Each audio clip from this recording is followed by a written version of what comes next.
శ్రమే నీ జీవితంలోనికి వస్తే దేవుడు చూడకుండా, దేవునికి తెలియకుండానే వచ్చేస్తుందా? 3 రకాలుగా శ్రమలు వస్తాయి. 1, నీ బుద్ధితో నువ్వు తెచ్చుకుంటావు తప్పుడు పనులు చేసి. 2, నిన్ను నిరూపించడానికి, నిన్ను గొప్ప చేసి బంగారంగా మార్చడానికి దేవుడు శ్రమలు అనుమతిస్తాడు. ఓకే. 3వది, నీ చుట్టూండే వారి వల్ల కూడా నీకు శ్రమలు వస్తాయి, బాధలు వస్తాయి. నువ్వు ఎంత బాగున్నా నీ చుట్టూండే నీ ఫ్యామిలీయో, బంధువులో, స్నేహితులు ఎవరి వల్లనే శ్రమలు వస్తాయి. ఈ 3 రకాల శ్రమలను కూడా ఎదిరించే శక్తి పరిశుద్ధాత్మ దేవుడు నీకు ఇస్తాడు. ఆమేన్.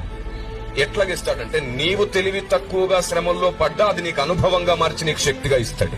మొదటి విషయం.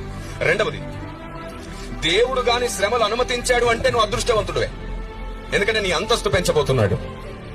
3వది, నీ చుట్టూండే వారి వల్ల నీకు శ్రమ వచ్చినప్పుడు కూడా, వారి వల్ల కలిగిన శ్రమలలో కూడా నీవు అనేకులకు అనుభవం, అనేకులకు వెలుగుగా మారిపోతావు. Praise the lord. అక్కడ నీ ప్రేమ పరీక్షించబడుతుంది, అక్కడ నీ ఓర్పు పరీక్షించబడుతుంది, అక్కడ నీ సహనం పరీక్షించబడుతుంది. మనం ఏం చేస్తాం తెలుసా? శ్రమ రాగానే తొలగించు ప్రభువా అని ప్రార్థిస్తాం. తప్పు ప్రార్థన. కీడు నుండి తప్పించు ప్రభువా అని అడగండి. కీడు అంటే శ్రమ కాదు, మరణాపాయ స్థితి.